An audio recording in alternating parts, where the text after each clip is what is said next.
Parents in the Glendale-River Hills School District are frustrated by what they call a lack of transparency about why the district is facing a multi-million-dollar budget deficit. Ben Jordan has spent the last several days digging into what caused this dilemma, and tonight he gets some answers from families who felt that they've been left in the dark.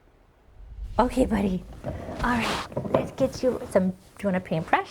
Cherie Purdy is a mother of 4 who fears for the future of her kid's school district. Right now, it's just a guessing game, and that's really frustrating. She says some parents are losing trust in the Glendale-River Hills School District administration due to what they call a lack of transparency around a $3.6 million budget shortfall that the school board found out about in January. Are you concerned that this might be teachers' jobs are on the line?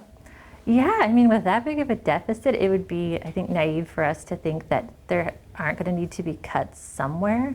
And that's the really concerning thing. All week, I've been trying to get answers for parents like Cherie. I started with email inquiries and phone calls to school board members and the superintendent, only to get a statement in response that didn't answer my main questions. Why is there a sudden deficit? How was the money spent? And why did it take so long to catch it? As days went by, I resorted to what other parents have had to do, go onto the district's website to watch school board meeting videos. And one by one, I quickly realized board members were alarmed by the size and scope of the problem. I'm having a physical anxiety attack right now. This is School Board Vice President Carla Pennington Cross. I'm so shocked.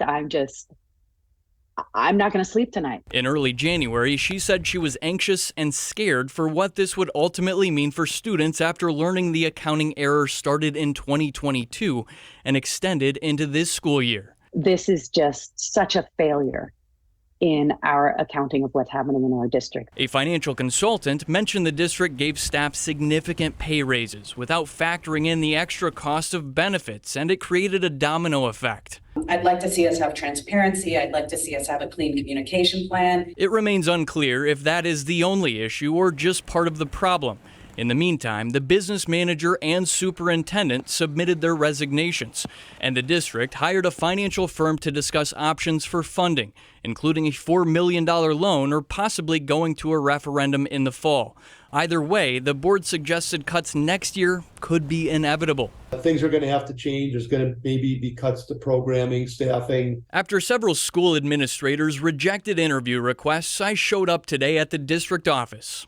Hello, this is Ben Jordan. I'm a reporter with TMJ4. I'm here to see if the superintendent is available. I waited several minutes only to be told the superintendent wasn't there. Instead, another staff member came to the window. We want to know why there's this budget crisis. Could you tell us what's going on here? Unfortunately, I don't have any comment. I will have to direct you to our superintendent, but she's not here right now, so.